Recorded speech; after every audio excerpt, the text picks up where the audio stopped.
Welcome to Candidate Spotlight, where we bring unfiltered content about your candidates. So today we have with us Veerisetti Krishna Vamsi contesting for Vice President, Student Gymkhana Council. Hello. Okay, so this interview is going to be in two segments. The first segment is going to be the questions that we have collected from the campus Janta, and the next segment you can consider it as a rapid fire. Cool. So my first question would be that you have mentioned starting buggy services to the ferry ghat. Are you aware of the construction of the North Guwahati Bridge? Once that is completed in June, ferry services won't be used by our students. Why do you want to start a service that won't be used by anyone? First of all, I not mention about a buggy service for ferry guard. I mentioned buggy service for internal transport. For ferry guard, I mentioned a van service, which was already in implementation during December 2022, but for some reasons they cancelled it, and I propose to reinstate that.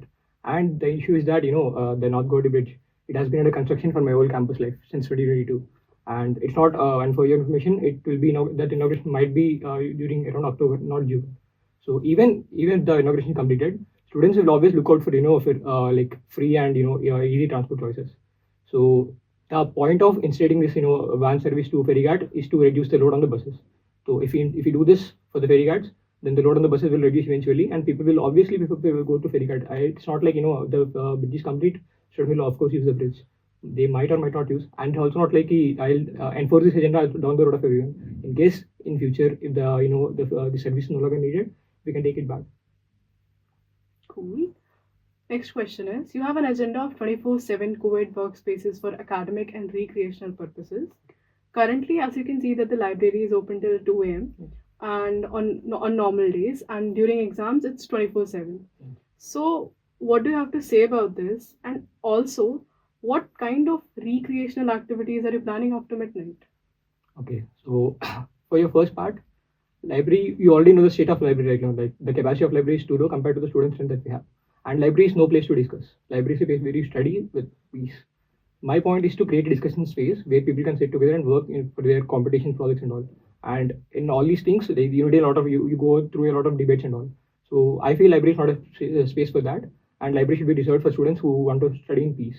So I propose that. And my agenda is regarding this. That agenda differs to two things. One is 24/7 workspace for working, and other is a multifunctional open area for recreation. That recreation, by recreation I mean like birthday celebrations or some group gatherings. That will not be I did not mention that is 24/7. 24/7 regarding the workspace, and the other multifunctional open area is for recreation like birthday activities and group gatherings. Where do you plan to execute this workspace, by the way? Workspace, I have two plans. The short-term implementation plans, and right now what is making is the new second floor is like right now vacant, and it will take a lot of time to implement that turn it into rooms and all. So currently for the short-term plan, I plan on like making a portable workspace in the second floor, and then I plan to shift it to a cafeteria like that is being proposed in a 2023 SAC, which is already approved. So since of course it takes time to construct new buildings and all that stuff. So I plan to shift that like for the longer implementation, but currently if I get the opportunity, I'll initially start in the new SAC. And for the if you ask of the multifunctional open area, that kind we like I thought of I proposed that to in student affairs and to Dean Chair, like when I met him personally. That might be implemented next to the Manas Community Hall, which is where there is a lot of open space. Next question is you have mentioned equal distribution of freshers and hostels. Yeah. Currently, most hostels do not have freshers, which would increase the gap between the upcoming first and third year. Yeah. Moreover, you want to reduce the interaction ban duration. Okay. Would you be taking any responsibility in case of any harassment or ragging cases that might pop up? For the first question again, you are speaking about the fresher distribution in hostels, right? Currently, let's suppose an ex hostel has like 150 to 200 freshers. So when they go into the third year, they'll of course need single rooms, and at that time you can't accommodate any juniors, and you can't give any accommodation some PG students as well. So a balanced environment is needed in hostels, like, comprising of all batches and PG students as well, so that people can live in peace and they can like work harmoniously. And hostel of course needs everyone in a diversity. So redistribution is mandatory. Redistribution is, and currently if you leave this this way, in third year people will have to be relocated, of course, since we can't accommodate everyone in a single hostel. At that time, third year, like people will having their intensive season and all. So this thing should be addressed. That's why I have mentioned the redistribution point in my agenda. And coming to the interaction point, there is no proper guidelines. Is that if you put a interaction for 3 months, people won't go through ragging and all those things. and like there is no norms from government and no other college like, doing this 3 month ban period. So, and also eventually if you look at in a bigger picture, currently if you consider people who rags and all the like mischievous people, they will be around 10% of the campus center. The rest 90%, like they'll be ready to mentor students and they are like generally they'll be good people. So if you remove like reduce interaction ban, people are eventually will start reaching out to the like good people instead of going to the wrong seniors. So this will eventually solve the ragging issue. And you asked about taking the responsibility, right? I'll be responsible for bringing awareness among students, and I'll be responsible for making sure that ragging does not happen. But if someone rags, that is their responsibility. They should be aware that they are all students are signing the anti-ragging affidavit, right? So that means that they are responsible for they are away from all these things. So I think my responsibility is different compared to the individual student responsibility, and I am ready to uphold my responsibility. Like, what exactly is your responsibility? Bringing like making sure that people are aware of their their rights and aware of the rules present in the campus. And currently we don't have any active anti-ragging communities on the campus. So as a student representative, I should be like I should actively contribute towards like a committee, anti-ragging committee, which will take care of students and will keep students aware of the rules. Okay. You want improvement in roommate allocation. Yeah. Compatibility and well-being are relative terms and changes with time. Yeah. If the student comes up with multiple requests routinely, how do you address them? So it's not like the roommate allocation will be happening throughout the college years. Initially, when students come, of course, like if you talk about mental well-being, there are a lot of people on campus who take care of that. There are counselors, there are mentors, and all those. But the root person who will be in contact with the student is his roommate for the 2 years especially. So initially, when students come to campus, they will look for good roommates who will be supportive and all. So, and also if you look at in a bigger picture, like there are a lot of thesis papers available online regarding remote pairing and allocation. So an initiative can be proposed where you can know the personality of the student based on his like responses to a questionnaire. Like in first year we are filling like a document like a questionnaire to the counselors where there is their personality. So similarly we can take the preference of students, like which kind of person you want as a roommate, and we can assess their personality and then recommend some roommates to them. It's not like we are mandating you have to live with this person only. We can take the preferences and account their personalities and consider giving the roommate. And of course, right now also, if you the roommates that get paid in the first year, they don't live in the second year as well. Like they shift. So in case if any person feels that they have they have evolved and they need a new person as a roommate, they'll automatically speak to themselves and they'll change their roommates. And I don't think that's a big issue. Like somebody consistently asking for changing roommates again and again, that Yeah. would be pretty much hacky to you. So how do you handle it?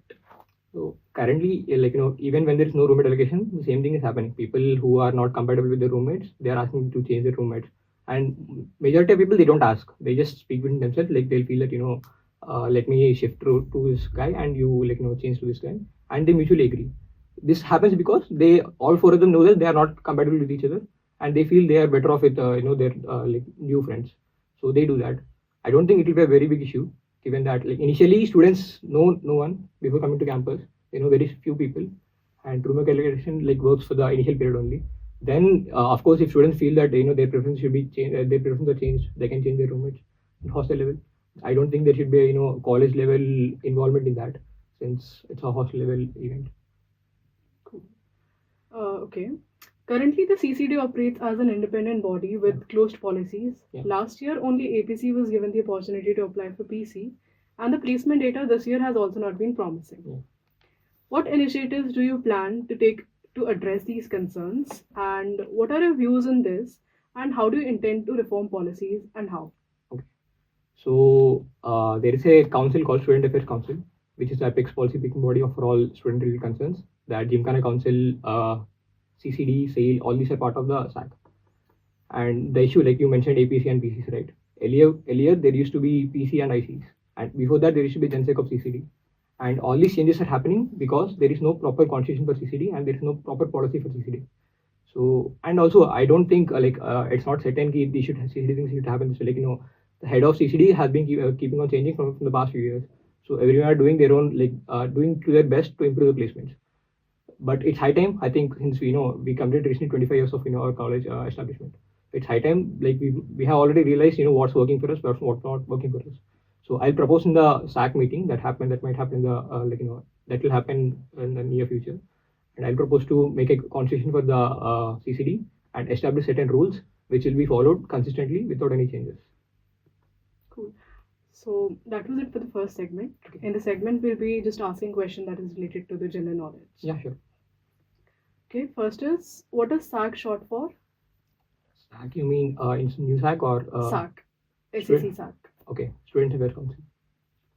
Could you elaborate what SAC is to the campus Janta?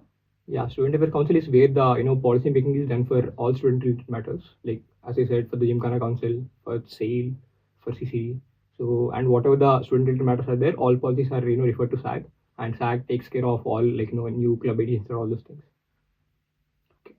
Which SAC meeting took place the most recently and when? It took place on January 2023, I think 31st to be precise, during when Sadhak Saxena was the vice president. What is the designation of vice president in the SAC? Vice president to joint secretary. What is BOG short for? BOG is the Board of Governors. They will ensure the governance of the institute. Okay. Name any two members of IT Guwahati who are part of BOG. Okay. Currently, IT Guwahati has 4 representatives in BOG. Our director, Sir Devendra Jalihal, and our registrar, Krishna, sir, and 2 faculty members, one from Maths Department, Guru Prem Prasad, and Chandan Mukherjee from Chemistry Department. Name all the disciplinary committees. Okay. There are 5 disciplinary committees, 2 at hostel levels, hostel disciplinary committee and institute hostel disciplinary committee, and then 2 academic levels, department disciplinary committee and institute academic disciplinary committee, DDC and IDC, and 1 student disciplinary committee. In which year was the general championship approved in SAC? Tricky question.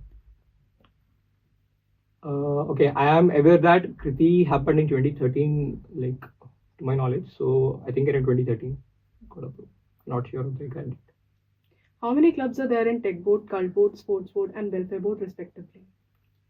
All boards, right? All boards you're asking, and you want count or names? Count. Okay, Tech Board 15, of course. Cult 10 clubs in Cult Board, and Sports 15. How many in Cult? 10. Okay. Sports 15, and Welfare 7, HAB 1.